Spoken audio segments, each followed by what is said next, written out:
हाम्रो देश मात्र एउटा यस्तो खालको देश हो जुन देशका न्यायाधीशहरूले जति भ्रष्टाचार गरे पनि उनीहरूको सम्पत्ति छानबिन गर्न नपाउने देश हो। जुन देशका न्यायाधीशहरूले अरबौंको भ्रष्टाचार गर्ने भ्रष्टाचारीहरूलाई लाखौंको धरौटीमा छोड्ने देश हो। जुन देशका भ्रष्टाचारी न्यायाधीशहरूले गर्दा निर्मला पन्त जस्तो 11 वर्षीय बाल सैनिक शहीद दिलबहादुर रम्तेल जस्तो काठमाडौँ द्वारिका होटेलको मुद्दा 1967 देखि विगत 59 वर्षसम्म न्याय नपाएको देश हो।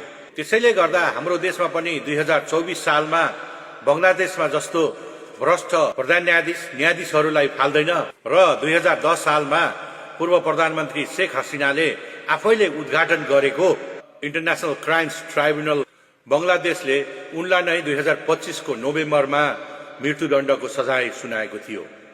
त्यस्तै खालको कडा कानून यी भ्रष्टाचारी न्यायाधीशहरूलाई नगराएसम्म हाम्रो देशमा भ्रष्टाचार पनि निर्मूल हुने छैन र हाम्रो देशका जनताहरूले न्याय पनि पाउने छैनन्।